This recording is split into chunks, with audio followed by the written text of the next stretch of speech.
He used to eat any and everything when he was a baby. And then right around the age of 3, he just kind of stopped eating a lot of the really good stuff that he used to love to eat.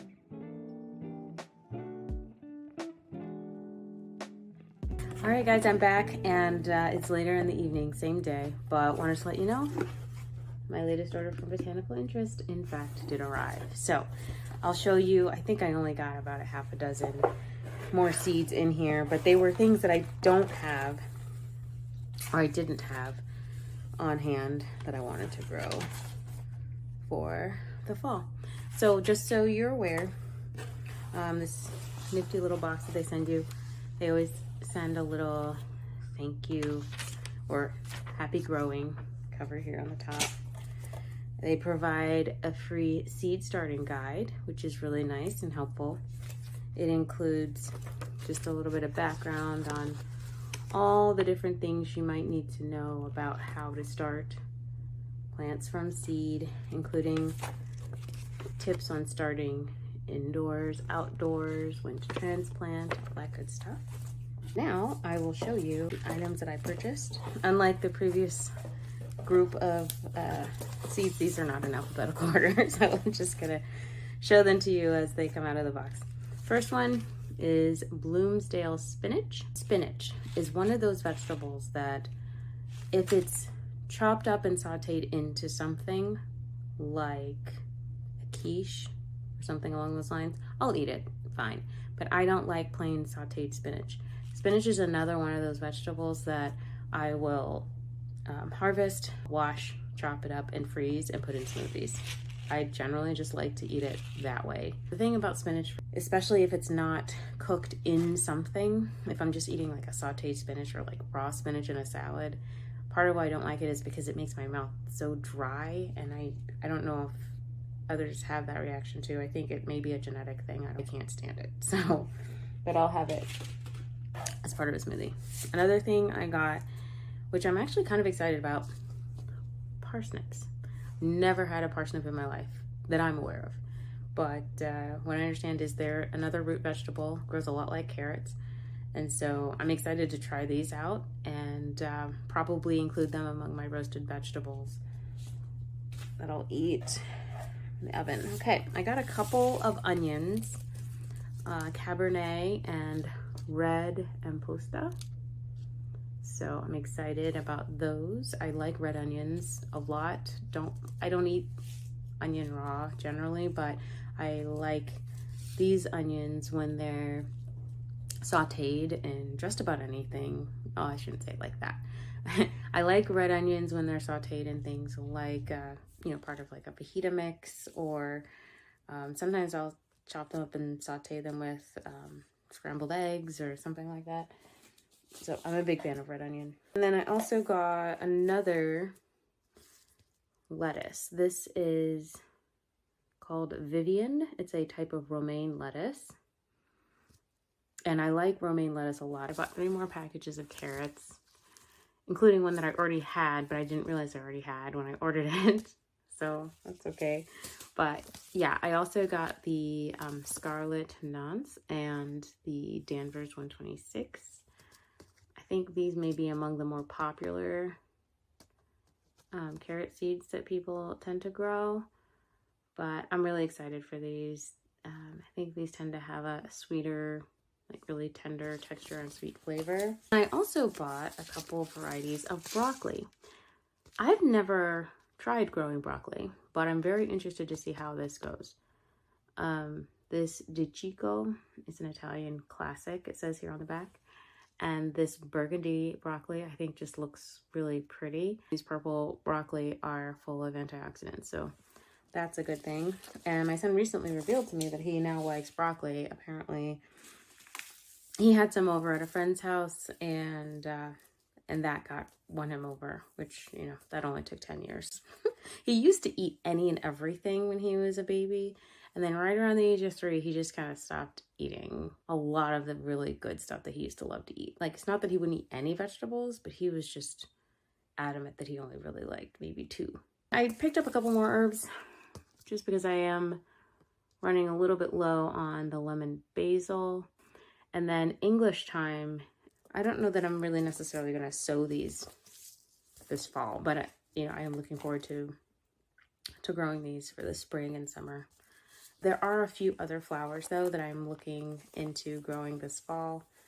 Hopefully they'll bloom and bring in some of the pollinators. A few of these I understand can be perennials in this area, so I'm excited to have them grow. One of which is the Coreopsis double sunburst. This canary bird zinnia, as you probably saw in the current garden, it's doing pretty well despite all of the annihilations it has endured with the heavy rains lately, but so I definitely want to grow that again. All right, so the calendula, I sowed seeds for these early on in this, well, not early on, I think in May, I sowed seeds for these two types of calendula, and I think they may have sprouted, but they got neglected. They were overlooked when it came time to actually transplant anything. The same thing happened with my coneflowers, so I'm going to attempt again to grow these types of echinacea. All of these are from Baker Creek. I already have some chamomile growing, and I'm going to keep those growing in the existing, I think it's in one raised bed, maybe two.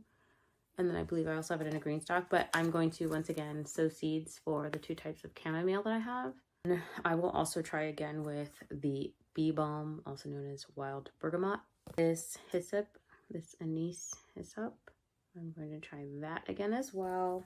I do have a couple of other types of thyme.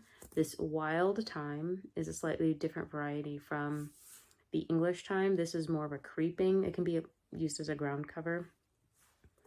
And then this, actually, I think these are both the same. Yes, these are actually both creeping thyme, wild thyme, whatever you want to call it. And just two different seed sources. I think this one is really low. I've had this one for a couple of years, so I'm going to use the last of this, and if I need more, I'll open this packet up. Okay, now that covers everything. Those are all the seeds that I plan to sow for this fall's garden. I encourage anyone who wants to create a garden plan based on their planting zone to check out maryheirloomseeds.com. This website was instrumental in creation of my fall garden plan, and I'll show you how in just a moment.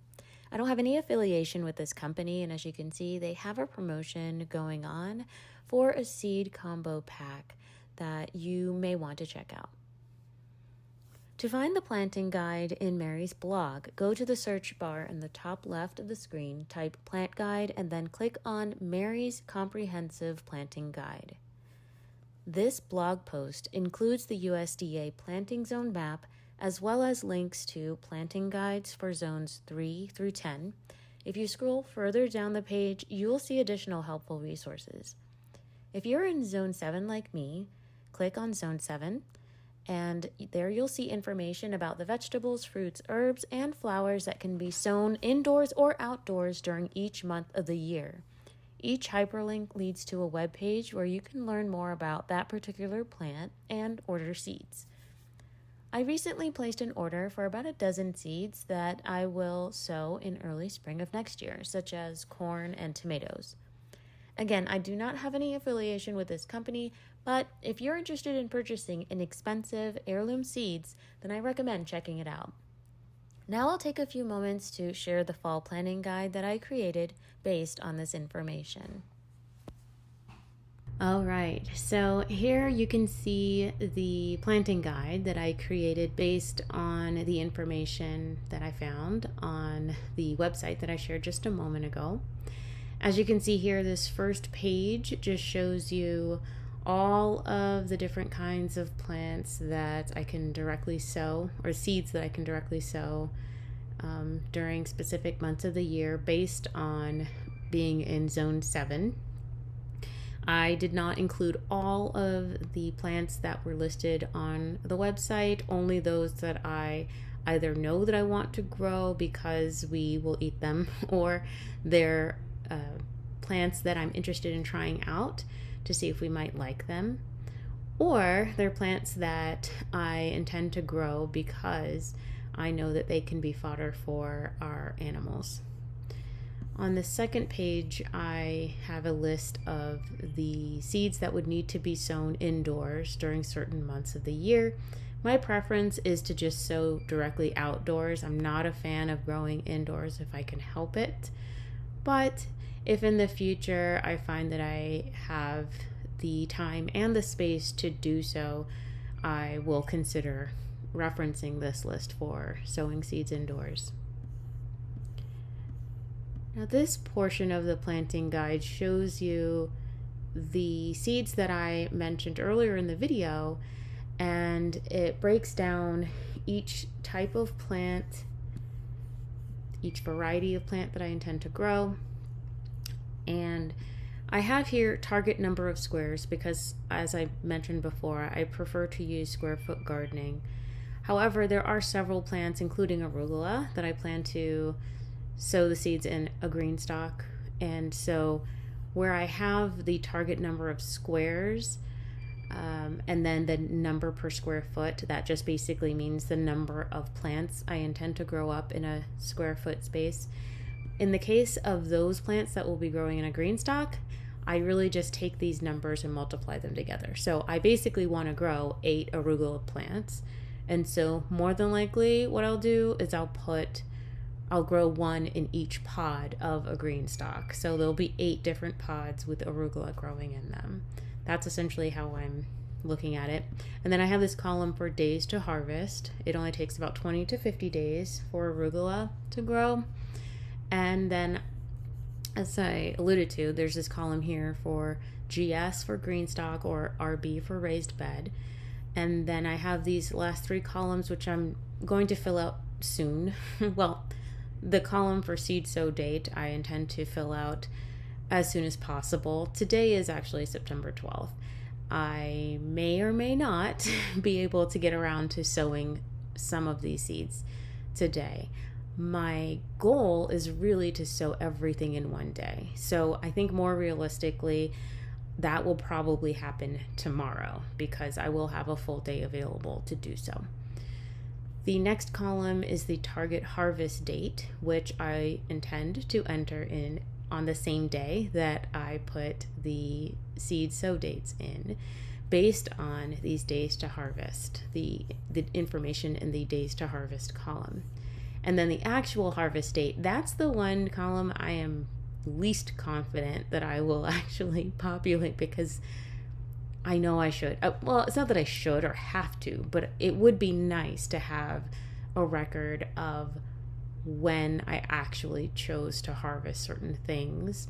And actually, I should have added another column probably for notes, just to acknowledge anything I may have noticed about any of these plants when it is time to harvest. Or maybe even note certain things like, oh, the frost came on this date versus the expected date, or we ended up having unseasonably high amounts of rain. So yeah, I may make some adjustments to this as I go. But yeah, so that's what I have going on here. And this final page shows just all the herbs and flowers that I am going to sow. But this is just a little tool I've put together to try to keep myself on track. If this is something you think you might find helpful, let me know in the comments, and I'd be more than happy to put together some sort of template that you could use. Just let me know if that's something that would interest you. And if so, let me know what your zone is as well, because what I could do is just sort of put all of these things together in a similar fashion by zone and just make that available for you to just download as just a free tool.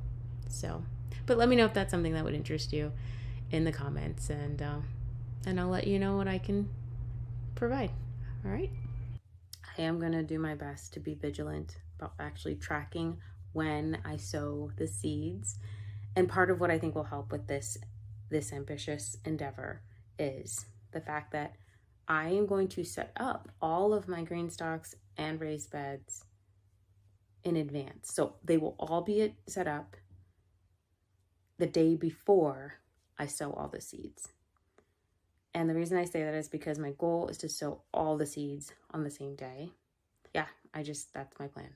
Thank you so much for taking the time to watch this video. I hope you found it helpful and encouraging for you as you either continue with your existing fall garden, or if you're in a slightly warmer area, you could still be in the process of planting. But I hope that it gives you some information that you found helpful. Take care, and until next time.